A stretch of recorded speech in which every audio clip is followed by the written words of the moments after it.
Kalau saya ditanya tentang Prabowo nyapres lagi,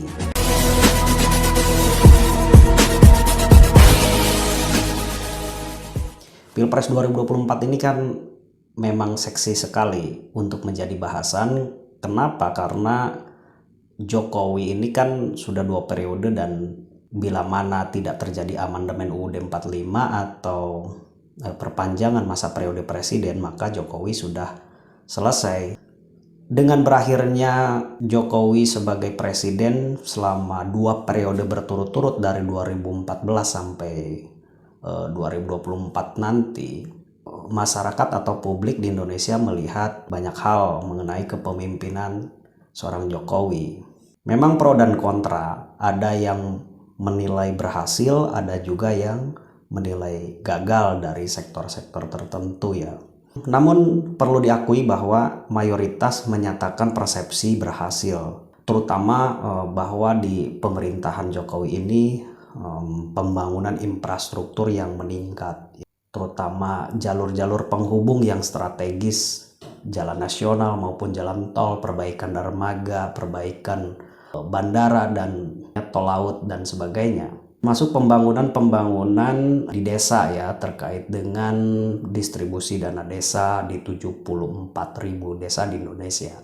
Siapa kira-kira sosok yang cocok melanjutkan kinerja nyata tersebut ya, dengan pembangunan yang menyatakan berhasil? Siapa yang melanjutkan pembangunan infrastruktur misalnya, dan tentu mendukung tingkat perekonomian, membuka lapangan kerja, menekan tingkat kemiskinan, dan menekan disparitas ekonomi dan sebagainya. Rasa penasaran yang tinggi terhadap siapa sosok yang layak, cocok untuk menggantikan seorang Joko Widodo atau Jokowi. Kalau melihat data dari survei ke survei di bulan September saja, ada 4 lembaga survei, di antaranya Indekstat, ya, Indo Strategik, kemudian ada Indikator, ada juga SMRC yang merilis hasil survei nasional terbarunya. Saya melihat dari 2 terbesar elektabilitas secara nasional, Prabowo dengan Ganjar memang bersaing kuat dalam kisaran margin of error secara statistik di dalam survei. Kalau saya terakhir saja melihat rilis dari SMRC, di situ kisaran margin of error ini tidak bisa dibedakan. Artinya bahwa 2 teratas ini, bahwa Prabowo dengan Ganjar ini bersaing kuat. Bersaingnya bukan kuat lagi, bahkan saya bilang bersaing sangat kuat.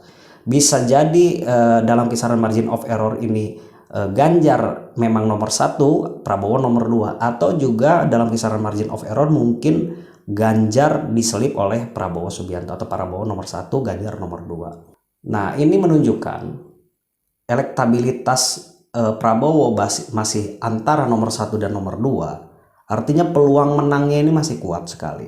Wajar ya, karena memang Prabowo kan sudah 3 kali bersama Mega dulu 2009, kemudian 2014 dengan Hatta Rajasa, kemudian juga dengan Sandiaga Uno di 2019. Popularitas, pengenalan publik terhadap Prabowo ini masih kuat ya.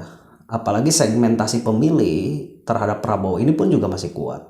Segmen-segmen masyarakat yang loyal pun juga masih ada ya, walaupun memang untuk masyarakat umum ya, suaranya Prabowo pada Pilpres 2019 lalu ada 45% katakanlah ya. Jokowi Ma'ruf Amin itu 55%. Nah, ketika Jokowi ini selesai di 2024 ini, maka angka 55% ini memang mulai pecah, mulai mencari sosok baru. Kalau saya mempelajari data bahwa 55% ini mayoritasnya terdistribusi terhadap Ganjar Pranowo, dan sisanya memang ada beberapa larinya ke Prabowo, ada juga ke Ridwan Kamil, ke Sandiaga Uno, dan ada beberapa nama-nama lain seperti di situ muncul ada Tri Risma, Ahok gitu ya.